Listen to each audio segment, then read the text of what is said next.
Odiadas por moitos e amadas por outros tantos, poucas aves tiveron tanto contacto co ser humano ao longo da historia como a pomba. Hai quen lles chama ratas do aire e non hai día que as pobres non sexan vilipendiadas, pero certo é que non lle dan unha boa convivencia a veciños, comerciantes e hostaleiros que xa non saben que facer con elas. Algo tan simple como abrir as ventanas pola mañá para ventilar a casa non o podes facer, porque che entran dentro, eu xa teño quitado varias, cos estragos que fan, e máis que che deixan todo sucio. Pero as pombas non sempre foron tan malas como as pintan. Durante séculos foron as nosas mensaxeiras e símbolos de paz. Domesticadas polo ser humano, chegaron a vivir en fermosos pombais, pero deixamos de necesitalas e botámolas literalmente á rúa. Ali aprenderon a sobrevivir. Cambiaron os cantís onde originalmente vivían polas cornixas, os grans polas faragullas de pan e o campo por prazas e mesas de bar. E claro, entre tanto coche, contaminación e comida lixo, a digestión destes paxaros tan demonizados deixa pegada. E moito ollo, porque como ben explicou a nosa experta Xiana, os coches relucentes non só fan un chamamento ás pombas. Incluso que as aves poidan trabucarse e pensar que aí hai un corpo de auga e cando se achegan, ai, que isto non é auga, e evacúan, porque as aves non teñen tanta capacidade de aguantar as cousas dentro de nós como temos, por sorte, as persoas. Pero, inda con todos os defectos, hai quen segue a ver estas aves como excepcionais compañeiras.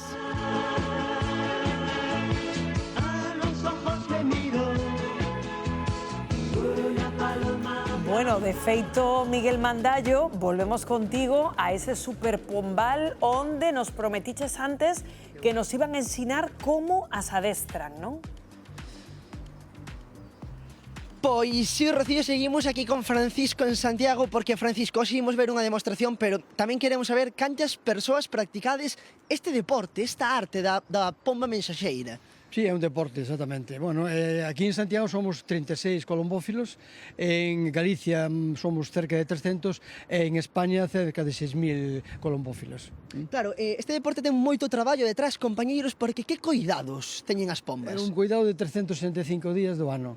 É dicir, hai épocas de descanso que é ahora mesmo na muda, pero despois é unha atención para que estes atletas den bons resultados, tens que atendelos todo o ano, tanto no tema de comida como de vitaminas e de entrenamiento, lógicamente. Agora estamos nunhas instalacións que teñen máis de 1000 pombas, se non me equivoco, non? Sí, aquí en este momento son máis de 1000 polmas, en donde fai no ano 2004 fixe un campeonato do mundo en donde asistiron 56 países. Agora está dedicado a un tema particular meu como colombófilo gallego que sou. Claro, agora tamén estás en busca dun local para facer reunións un pouquiño, bueno, cos compañeiros, non? Sí, exactamente, é dicir, nós temos promesa de un local que nos teñe que dar un pouco para facer reunións, facer unha escola de colombofilia, facer unhas exposicións. Ahora mismo vai haber un congreso de jueces a nivel nacional e unha jornada nacional que vai celebrar aquí en febreiro, en enero, mellor dito. E non temos un local en donde poder atender a esta xente que ven de fora. E estou rogando cada día, poñome de rodillas a ver se ese local dunha vez por todas aparece e podemos disfrutar del en esta temporada. Pois agora sí, Francisco e compañeiros, moi atentos porque imos amosar a xente que está na casa como é un adestramento de pombas. Podemos velo en directo, non? Agora mesmo vamos a facer unha suelta e vades ver como elevanse ao celo e entrenan como un atleta máis. Porque é un deporte olímpico, falábamos antes, non? No, é un deporte olímpico e, bueno, nós estamos subvencionados por Consejo Superior de Deportes e como Comité Olímpico. Pois ven comigo, Francisco, porque, compañeros, temos que apartarnos un pouquiño porque temos pombas aquí, mi madriña, Sí. A dar e tomar, temos moitísimas, entón, imos apartarnos, eu dixovos con este planiño, porque está Jonathan aí, que é un traballador. Exactamente. É un axudante que me leva o tema de mantenimiento das pombas tamén. Pois nada, imos chamar por Jonathan.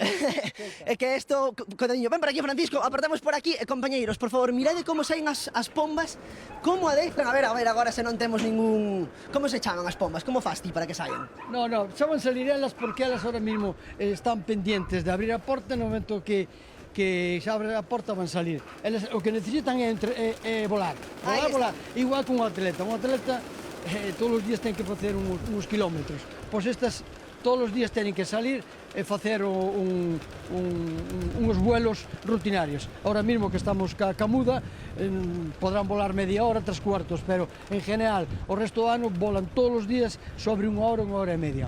Francisco, a imaxe que estamos vendo é increíble, todas as pombas xuntas no ceo, porque agora, como volven a súa casa? Bueno, ahora mismo van a entrenar, como te dixe, máis ou menos media hora ou 3 cuartos de hora, e unha vez que estén cansadas, estás esperando xa a comida dentro, entran, comen, beben, e hasta o día siguiente non volven a salir. Pero entran pola entrada, esas entradas que teñen, donde en época de nos concursos hai unhas bandexas donde se controla os chis das palomas, en donde queda registrado en un sistema informático a chegada das palomas, e o número de palomas en general, ¿no? Claro, porque as pombas son moi intelixentes, están todas controladas por un chip. Francisco, de verdade, moitísimas gracias por amosarnos esta maravilla, compañeiros. Creo que non hai unha mellor maneira que despedir que con esta imaxe. Sí, o que pasa é que agora empeza a chover, pero bueno, elas están preparadas para a chuve tamén.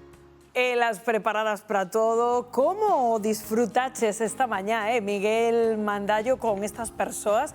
A verdade é que, home, é fascinante como adestran estas pombas, estas que acaban de soltar dese super pombal, que serían quen, bueno, pues como nos explicaron, de facer estas longas viaxes e logo saber regresar ao mesmo punto. Pero, Gloria, crees que teñen dereito a que o Concello lles poña un local para as súas actividades ou non? En Santiago? Sí. Se teñen un barrio, o Pombal. Exactamente.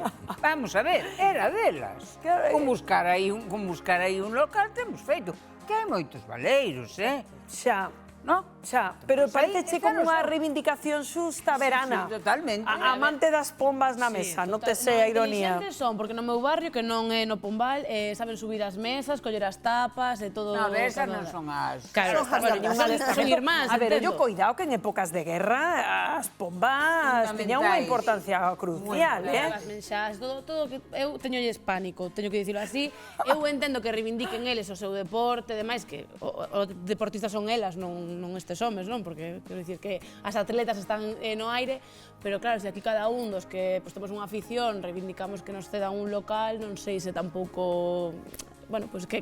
Vamos, que non empatizas cos pombófilos. María, a ver. Eu son, a ver, se vos dixen onte que nos criamos, na casa criábamos palomas. Tiñamos un palomar, porque tiñamos uns tíos que íbamos a buscar os pichóns de pequenos, depois traíamos para a nosa casa, criábamos ali no hórreo. E tiñamos, a ver, é un animal, como tantos, eu son moi apasionada polos animales, é un animal moi inteligente. Como nos explicaba onte Xiana, podía distinguir cuadros. Imaginadevos cando lles enseñas e as adiestras que teñen unha vista que ven a 40 kilómetros, elas cunha guía e con un ensayo poden ir a Madrid, como nos contaba ahora Massimino, dicía, fan o trayecto de aquí a Madrid, en un día e medio van e volven, ca súa motivación, se non ten ningún percance polo camiño. Exacto, entón dis, pois para un traballo de espía, para un gobierno, son maravilloso. De feito, ainda os científicos non se poñen moi ben de acordo incluso en como fan, como son quen de orientarse. Manel, a ti que te parece? Pombófilo ou non? Home, a min os páxaros, os animales sempre me gustaron moito, pero tampouco que lle poñan tantas flores aí ás palomas, porque eu me acordo que irei perdices moito tempo, e unha vez escaparon do galiñeiro, botaron, sabe onde foron, pero volven donde hai comida. E volvieron, e nos tuven que buscar, eran perdices, e volvieron al sitio donde... os animales son todos como o can, van a donde lle dan.